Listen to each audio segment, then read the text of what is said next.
brutally honest answer? Hell yes, they should be able to feed their kids. But let's get the why with zero sugarcoating. First, survival isn't gendered. Kids need food. Period. If you brought a human into this world, you better be equipped to keep it alive. That's not women's work. That's basic human responsibility. Biology gave women the role of birth. Fine. But raising a kid? That's on both parents. If you can't boil pasta or scramble eggs, you're failing at the fundamentals of keeping your child alive. Second, nurturing requires practical skills. Nurturing isn't a mystical feminine trait. It's action.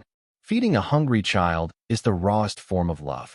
If you claim to nurture but can't execute a meal when your kid's starving, you're just performative. Women shouldn't always cook, but they sure as hell shouldn't be helpless in their own kitchen. Same goes for men. Third, control equals autonomy.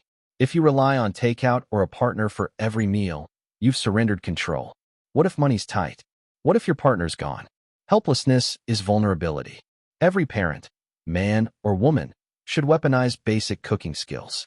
It's not about duty. It's about refusing to be a victim of circumstance. The brutal flip side. This isn't about shaming women into kitchens.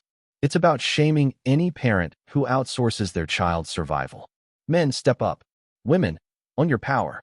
If you created a life, you better be able to sustain it with a damn meal. Biology isn't an excuse for incompetence. Feed your kids or fail them. Period. Agree? Yes, kids must be fed. Disagree? Violently with the entire premise that cooking is some sacred litmus test for a woman's worth as a nurturer. Let's gut this. 1. Nurturing is not equal to kitchen martyrdom. You want brutal? Here it is, reducing women to the cook is futile. For centuries, that was our only power, and it wasn't power, it was prison. My ability to keep a child alive isn't measured by whether I can julienne fucking carrots. It's measured by whether I teach them to think, to fight, and to thrive in a world that'll eat them alive if they're weak. Microwaving fish sticks doesn't make me a mother. Strategy does. 2. Feeding kids is not equal to cooking. You think takeouts won't nourish? That a school lunch program is failure? Wake up, this isn't 1950. Nutrition isn't moral purity. If my kid eats because I paid for it, prepped it, or outsourced it, they're still fed.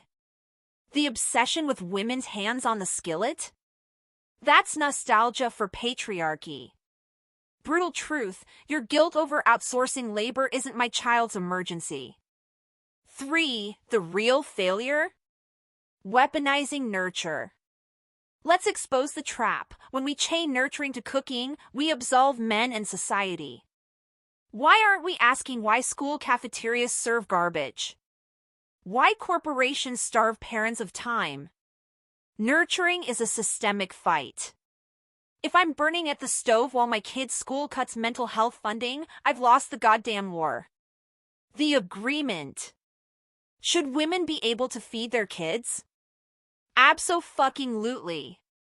But if you think that ability must look like apron-clad domesticity, that's not concern for children, it's terror over women's freedom.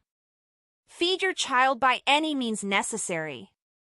And if that triggers you, maybe you're not worried about the kid's hunger, but your own irrelevance. Let me carve out the actual agreement with a scalpel so we stop bleeding on distractions.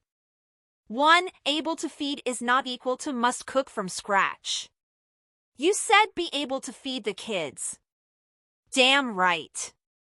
But able means knowing how to access nutrition, budgeting, apps, resources. Understanding what fuels a growing body.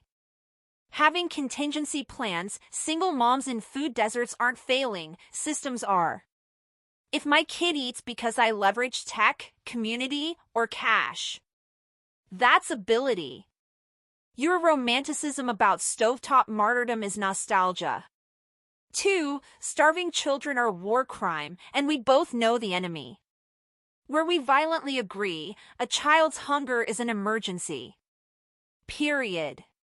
But the enemy isn't women who can't sear salmon, it's 1. Poverty trapping parents in 3 jobs with no time. 2. Food desserts where kale costs a kidney. 3. Corporate greed poisoning school lunches. You want brutal? Hold those bastards accountable. Not a mother using meal prep because she's fighting bigger dragons. A parent must secure their child's survival by any means necessary. You think that demands a spatula? I think it demands a goddamn revolution. But we both would burn the world to keep a child fed. That's the brutal core. So stop judging how the fire gets lit. Judge whether the child eats. Everything else is ego.